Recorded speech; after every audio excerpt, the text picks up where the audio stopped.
السلام علیکم ورحمۃ اللہ وبرکاتہ۔ الحمد للہ رب العالمین والصلاة والسلام علی رسولہ النبی الامی الکریم وعلی آلہ واصحابہ اجمعین، اما بعد۔ اعوذ باللہ من الشیطان الرجیم، بسم اللہ الرحمن الرحیم۔ یا ایہا الذین آمنوا ان تنصروا اللہ ینصرکم ویثبت اقدامکم، صدق اللہ العظیم۔ قال النبی صلی اللہ علیہ وسلم الدین یسر، او کما قال علیہ الصلاۃ والسلام۔ اللہم صلی علی سیدنا محمد وعلی آل سیدنا محمد مبارک وسلم۔ محترم حضرات علماء کرام، شعراء اعظام، مہمان خصوصی، صبح جلد تشریف لے جانے والے ہیں اور وہ تھکے ہوئے بھی ہیں، وہ چاہتے ہیں کہ مجھے موقع دے دیا جائے، اور آپ لوگ بھی انہی کے لیے منتظر ہیں۔ میرے خیال میں اگر درمیان میں اور کوئی آنے والے نہیں ہیں تو ان کو بلا لیا جائے۔ آج کا یہ جلسہ جو ہے ہلدیہ کے اندر بڑے تزک و احتشام کے ساتھ منعقد کیا گیا۔ ہمارے عزیزم جناب مولانا جاوید سلمہ، ان کے بھائی عبداللہ سلمہ، جناب الحاج مولوی عبدالغنی صاحب کے جتنے داماد ناتی نواسے، یہ سب اس میں شریک ہیں، محلے والے بھی شریک ہیں۔ یہ برسوں تک جو ہے میرے ساتھ ان کا اوڑھنا بچھونا رہا ہے، اور رسول آباد کی مسجد میں برسوں امامت کیے۔ کئی دفعہ چھوڑ کے چلے آئے، پھر میں لے کے وہیں ان کو بیٹھا دیتا تھا اور وہیں بیٹھے رہتے تھے۔ حج و زیارت بھی میرے ساتھ کیے ہیں یہ الحمدللہ۔ تو دنیا ایسی جگہ ہے جہاں ہم آنکھوں سے دیکھتے ہیں، کیا یقینی بات ہے، اور اتنی یقینی بات ہے جس کا کوئی انکار نہیں کر سکتا۔ یہاں جو بھی آتا ہے وہ پابا رکاب رہتا ہے، یعنی کس وقت جانا ہے اس کو پتہ نہیں۔ آنا بھی اپنی مرضی سے نہیں، جانا بھی اپنی مرضی سے نہیں۔ جب اللہ چاہتے ہیں دنیا میں لاتے ہیں، اور جب اللہ چاہتے ہیں دنیا سے لے جاتے ہیں۔ سامان 100 برس کا، پل کی خبر نہیں۔ یہ ہے اس دنیا کی داستان۔ میرے محترم بھائیوں، آج ہم تمام چیزوں کو جانتے ہوئے بھی حالات سے دوچار ہیں، پریشان ہیں، اور جس کو دیکھ لو ایمان والوں کو، مسلمانوں کو، وہ یہی شکوہ شکایت کرتے رہتے ہیں۔ ماحول جب پراگندہ ہوگا، ظلم زیادتی عام ہوگی اور بے دینی کا ماحول ہوگا، تو گندے جگہ میں اچھے آدمی کو سکون کہاں ملے گا؟ تو ماحول پراگندہ ہوگا تو آدمی کا جینا مشکل ہو جائے گا، رہنا تو درکنار۔ لیکن اس کے اسباب پر ہم غور نہیں کرتے کہ حالات کیوں ایسے بنے ہوئے ہیں۔ میرے محترم بھائیوں، پردہ نشین خواتین اسلام، آقا محمد مصطفیٰ صلی اللہ علیہ وسلم نے فرمایا اعمالکم اموالکم۔ تم جیسے اعمال اللہ کے دربار میں پیش کرو گے، اگر تمہاری زندگی میں نماز ہے، تمہاری زندگی میں روزہ ہے، تمہارے اخلاق اچھے ہیں، تمہارے کردار بلند و بالا ہیں، تمہارے معاملات صاف ستھرے ہیں، تمہارا لین دین حساب سے ہے، تم کسی سے وعدہ کرتے ہو تو اس کو پورا کرتے ہو، کوئی تمہارے پاس امانت رکھتا ہے تو خیانت نہیں کرتے، قربان جاؤ۔ آقا محمد مصطفیٰ صلی اللہ علیہ وسلم نے فرمایا کہ مسلمانوں تم 5 باتوں کا عہد کر لو اور مجھ کو اس سے مطمئن کر دو، میں تمہارے لیے جنت کی ضمانت لیتا ہوں۔ جب بولو سچ بولو۔ آج کل موبائل کی دنیا میں جھوٹ حلوے کی طرح کھاتے ہیں، کہاں کھڑا ہے نہ بازار میں ہوتے ہیں، گھر میں کہاں جا رہے ہو فلاں جگہ، جو چاہتے ہیں بولتے ہیں بیچارے، اور اس کو جھوٹ سمجھتے ہی نہیں۔ جیسے جھوٹ حلوہ ہے ایسی غیبت بھی حلوہ ہے، اس کے پیٹھ پیچھے برائی بیان کرتے ہیں۔ اللہ کے نبی صلی اللہ علیہ وسلم نے فرمایا کہ تم اپنی زبان کی حفاظت کرو۔ ایک تو جب بولو سچ بولو، اس میں زبان کی حفاظت ہے، غیبت سے، جھوٹ سے، چغلی سے، ہر چیز سے زبان کی حفاظت کرو۔ اور تمہارے پاس کوئی امانت رکھے تو خیانت مت کرو۔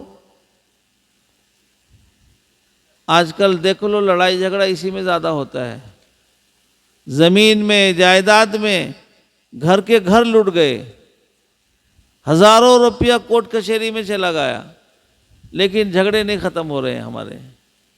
اگر کہا جاتا ہے کہ بھائی یہ جھگڑنے کی چیز نہیں ہے، یہ چیزیں آنی جانی والی ہیں، اپنے تعلقات خراب مت کرو، ایک دوسرے کے دکھ درد کو بانٹو، ایک دوسرے کی غمخواری کرو، ایک دوسرے کے بیماری میں عیادت کے لیے کھڑے ہو جاؤ، اور اس طرح کے اپنے اخلاق اور کردار کو اعلیٰ بناؤ، کہا جاتا ہے تو آپے سے باہر ہو جاتے ہیں، اور کیا کہنا، پھر کورٹ کچہری دوڑتے بھاگتے رہتے ہیں، مسئلہ حل نہیں ہوتا۔ برسوں باپ کا انتقال ہو جاتا ہے، بیٹے کا انتقال ہو جاتا ہے، پوتا، کورٹ کچہری کا راستہ ناپتے رہتے ہیں، لیکن دین اور اسلام، شریعت، قرآن و حدیث کی روشنی میں بیٹھ کے اطمینان و سکون کے ساتھ اپنے مسائل کو حل کرنے کے لیے تیار نہیں ہے۔ اس کی وجہ کیا ہے؟ آقا محمد مصطفیٰ صلی اللہ علیہ وسلم پر قربان جاؤ۔ آقا فرماتے ہیں دین آسان ہے، ہر چیز کے لیے رہبری ہے۔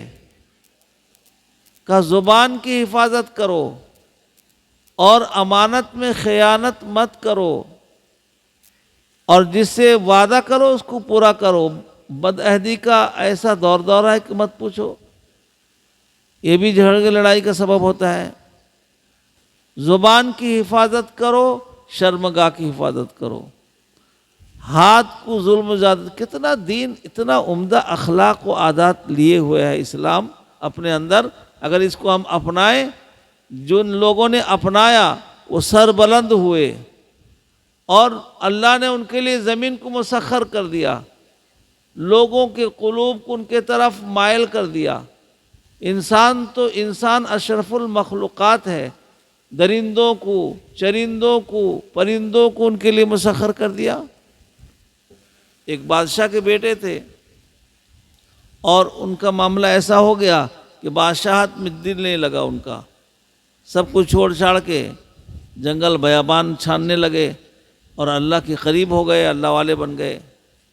تو بادشاہ کو لوگوں نے آر دلایا کہ دیکھو تو تمہارا ایک بیٹا باولا ہو گیا ہے، یہ کیا چلے 4 مہینے میں ہر وقت گھومتا رہتا ہے، جب دیکھ لو علماء کے ساتھ پھرتا رہتا ہے، بیٹھا رہتا ہے، مدارس میں چکر کاٹتا ہے، یہ تو آپ کو بدنام کر دے گا۔ کہا بادشاہ بلایا، آدمی لگا کے بلایا ان کو کہ ہاں آؤ، تم میرے لیے بدنامی کا سبب بن رہے ہو۔ کہا اگر ایسا ہے تو میں پورا علاقہ چھوڑ کے کہیں دوسری جگہ چلا جاتا ہوں، جہاں آپ کا نام و نشان بھی نہ آئے کہ فلاں کا بیٹا ہے، کوئی نہیں جانے گا۔ کہا کہ بیٹے یہ سلطنت، حکومت تمہارے ہاتھ میں آنے والی ہے، تم چھوڑ کے کہاں جاؤ گے؟ کہا کہ میں ایسی سلطنت اور حکومت نہیں چاہتا ہوں، میرے پاس تو اللہ نے ایسی حکومت دی ہے جو بے زبان جانوروں پر بھی، اتنا کہنا تھا، ایک پرندہ اوپر بیٹھا تھا، انہوں نے پرندے کو آواز دیا، پرندہ اڑ کے آ کے ان کے ہاتھ میں بیٹھ گیا۔ باپ سمجھ گیا کہ میرا بیٹا بہت پہنچا ہوا اللہ کا ولی بن چکا ہے، لہذا ان کے در پہ آزار نہ ہو کر چھوڑ دیا، اور بیٹا راستہ دوسرا پکڑ لیا۔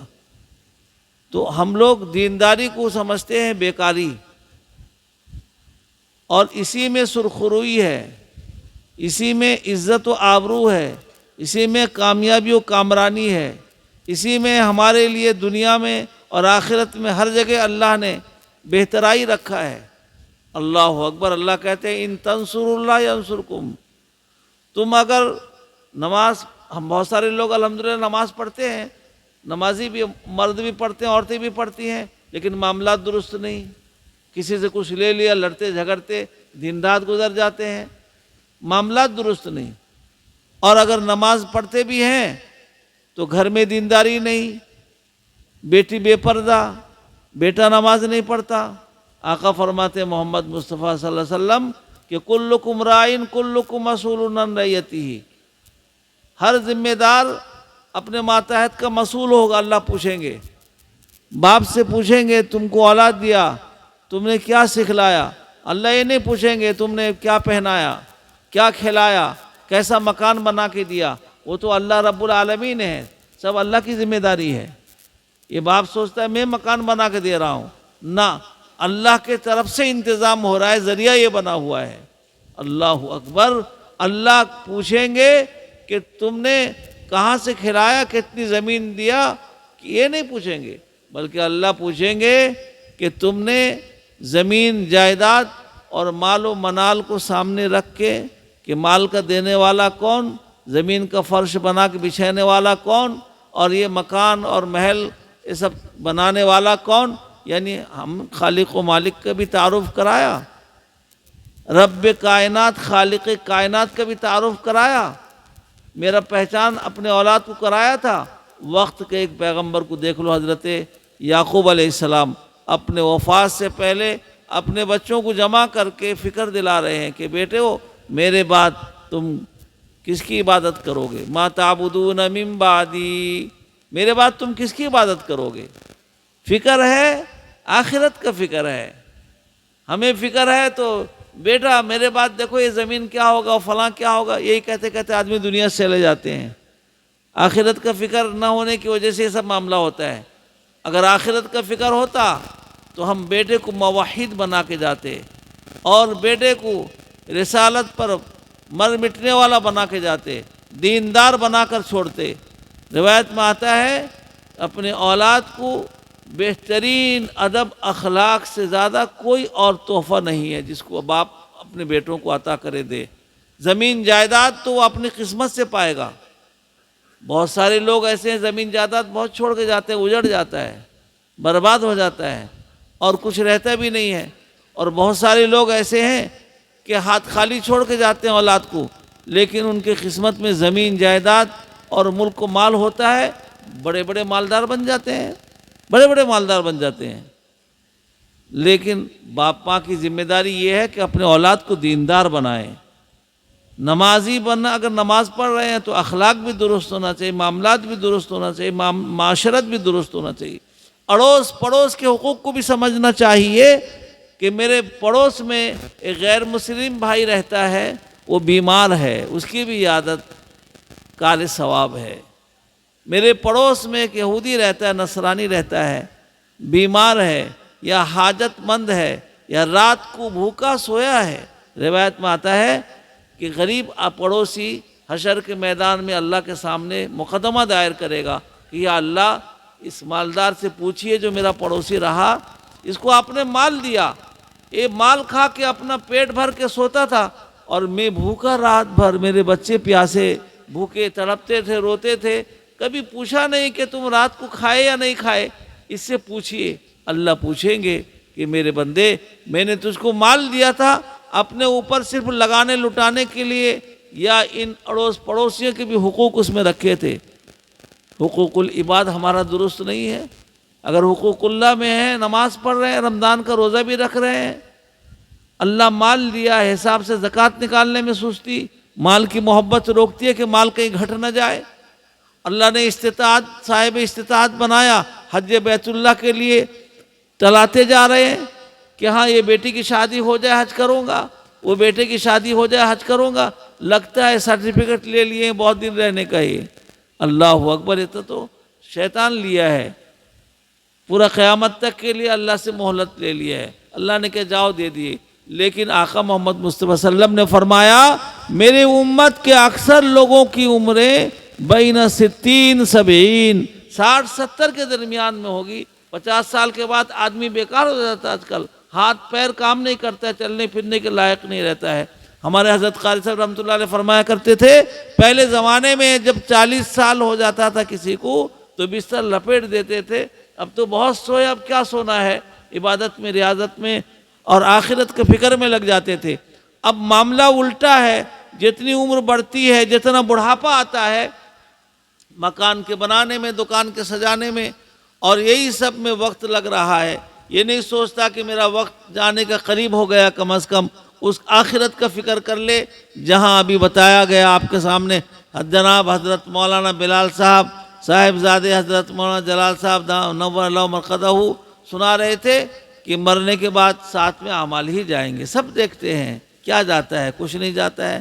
تو ہمارے الحاج مولوی عبدالغنی صاحب، ان کے بڑے کارنامے ہیں، حلدیہ والوں کے لیے بھی بڑی قربانیاں ہیں، اور رسول آباد اور فقیر آباد، رسول آباد میں رہتے تھے لیکن فقیر آباد کا سامنے والا محلہ ان کا گھر تھا، پورا ہر گھر میں ان کی حکومت تھی، بچوں کو پڑھاتے بھی تھے، اور ان کے بچے ماشاءاللہ عالم دین بھی ہیں، ایک بچہ اور ایک بچہ دینی دنیاوی خدمات میں بھی لگے ہوئے ہیں۔ انہوں نے ایصال ثواب کا بھی نیت کر لیا ہے، عام کام گٹھلی کے دام۔ دینی مجلس ویسی مغفرت کی مجلس ہوتی ہے، اور دین کی ایک ایک بات اتنی قیمتی ہوتی ہے جس کا ہم اندازہ نہیں لگا سکتے۔ آقا محمد مصطفیٰ صلی اللہ علیہ وسلم نے فرمایا ایک صحابی سے کہ سنو، صبح اس حالت میں کرو کہ تم قرآن پاک کی ایک آیت سیکھ لو، ایک آیت کو درست کر لو۔ ہم برسوں ہو گئے نماز پڑھتے ہیں، الحمد شریف صحیح پڑھنا نہیں آتا ہے۔ مفتی صاحب اور حافظ صاحب، قاری صاحب ہمارے پڑوسی میں ہیں، ان کی بھی ذمہ داری ہے کہ ہم کو صحیح علم پہنچائیں، ہماری بھی ذمہ داری ہے ہم محتاج بن کے ان کے سامنے جائیں، الحمد شریف یاد تو کرا دو۔ الحمد شریف پڑھنا نہیں آتا صحیح اور درست طریقے سے، اللہ اکبر۔ آقا فرماتے محمد مصطفیٰ سب کہو صلی اللہ علیہ وسلم، ایک آیت قرآن سیکھ لو 100 رکعت نفل پڑھنے سے بہتر ہے۔ 100 رکعت نفل ہم میں سے کوئی پڑھا ہے آج تک؟ اتنا بھی کوئی پڑھ لے اس سے بہتر ہے۔ اور فرمایا کہ اگر ایسا کر سکو تو کرو، صبح سویرے تم ایک دین کا مسئلہ سیکھ لو، وضو میں کیا فرض ہے، نماز میں کیا فرض ہے، ایک مسئلہ۔ 3 فرائض غسل میں ایک فرض یاد کر لیا، ایک فرض یاد کیا، کلی کرنا۔ اگر روزہ نہیں ہے تو پانی حلق تک پہنچانے میں مبالغہ کرنا، ایک فرض یاد کر لیا، صرف ایک مسئلہ سیکھ لیا، ایک مسئلہ۔ 1000 رکعت نفل نماز پڑھنے سے بہتر ہے۔ ہمارے سامنے بات نہیں ہے، دین آسان ہے، اللہ کے نبی صلی اللہ علیہ وسلم نے فرمایا، اور دین کے جاننے والے ہمارے آس پاس میں، اڑوس پڑوس میں بوت و باش اختیار کیے ہوئے ہیں، الحمدللہ چاروں طرف ہیں، لیکن ہمیں فکر نہیں کہ ہم اپنی نماز کو درست کریں، اپنے معاملات کو درست کریں، ان سے دین سیکھیں۔ اللہ کہتے ہیں کہ اگر تم چاہتے ہو کہ میں تمہاری مدد کروں تو یاد رکھ لو تم دیندار بن جاؤ۔ دینداری صرف نماز روزے کا نام نہیں ہے، بلکہ اخلاق، معاملات، معاشرت، دین کے تمام شعبوں پر عمل کرنے کا نام دینداری ہے۔ صرف نماز پڑھ لے کہ ہم دیندار ہو گئے؟ ایک دفعہ حضرت عائشہ رضی اللہ تعالیٰ ام المومنین فرماتی ہیں کہ میں گھر کے اندر موجود تھی، آقا محمد مصطفیٰ صلی اللہ علیہ وسلم تشریف لائے، سلام کر کے گھر میں داخل ہوئے، ایسا لگ رہا تھا کہ کوئی اہم معاملہ درپیش ہے، بہت فکر مند نظر آئے، اور کچھ بات کیے بغیر وضو کر کے باہر چلے گئے مسجد کے اندر، ممبر پر تشریف فرما ہو گئے، اور صحابہ رضی اللہ عنہم چاروں طرف بیٹھ گئے، تو میں دیوار سے لگ گئی اور سننے لگی کہ آقا کیا خاص بات ارشاد فرما رہے ہیں۔ میرے محترم بھائیوں، آج اسی کمی خامی کی وجہ سے ہم حالات سے دوچار ہے، یاد رکھ لو۔ آقا محمد مصطفیٰ صلی اللہ علیہ وسلم ممبر پر تشریف فرما ہوئے اور کہا، لوگو، صحابو میرے سن لو، اللہ فرماتے ہیں وَأَمُرْ بِالْمَعْرُوفِ، اچھے بات کا حکم کرو، نماز خود بھی پڑھو، دوسروں کو نماز پڑھنے کے لیے کہو، روزہ خود رکھو، دوسروں کو روزہ رکھنے کہو، اخلاق اپنے اچھے بناؤ، دوسروں کو بھی اچھے اخلاق کی ترغیب دو، اچھے باتوں کا لوگوں کو حکم کرو، وَانْهَوْا عَنِ الْمُنْكَرِ، اور بری باتوں سے، شراب سے، جھوٹ سے، چغلی سے، غیبت سے، لڑائی جھگڑے سے، فتنہ و فساد سے، یہ سب چیز سے خود بھی رکو، دوسروں کو بھی رکنے کے لیے ترغیب دو۔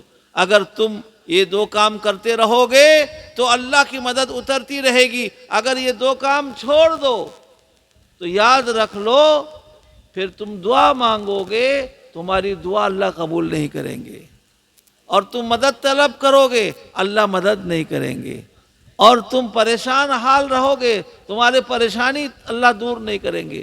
آج مطالعہ دیکھ لو، اس کی روشنی میں ہم آج اسی حالات سے گزر رہے ہیں، جو دعائیں کر رہے ہیں، ہمیں محسوس ہوتا ہے کہ ہماری دعا نہیں قبول ہو رہی ہے۔ اس کی وجہ یہ ہے کہ ہم دین کو ملیمیٹ کر رہے ہیں۔ مسلمان کی شادی سے پتہ نہیں لگتا کہ مسلمان کے گھر کی شادی ہے۔ اللہ اکبر، ہم اپنی منچاہی رنگ رلیاں مناتے ہیں اور پیسے کو لٹاتے ہیں۔ اللہ نے جو ہمیں دیا ہے، جس کا سوال اللہ کریں گے کہ ہم نے تمہیں دولت دیا تھا، تم نے اسے کہاں استعمال کیا۔ لمبی تقریر نہیں کرنا چاہتا، مہمان خصوصی تشریف لا رہے ہیں، شاعر اسلام بھی ہیں، تو عزیزم یہ انہوں نے جلسہ منعقد کیا، ظاہر سی بات ہے نیت کر لیے، ایصال ثواب اپنے آپ ہو گیا۔ اللہ تعالیٰ اپنے فضل و کرم سے جناب الحاج مولوی عبدالغنی صاحب کی مغفرت فرمائے، ان کی قبر کو جنت کا باغ بنائے، اور ان کے پسماندگان کو اللہ تعالیٰ دیندار بنائے، سب کو، پورے بستی کے ایک لوگ کو اللہ دیندار بنائے۔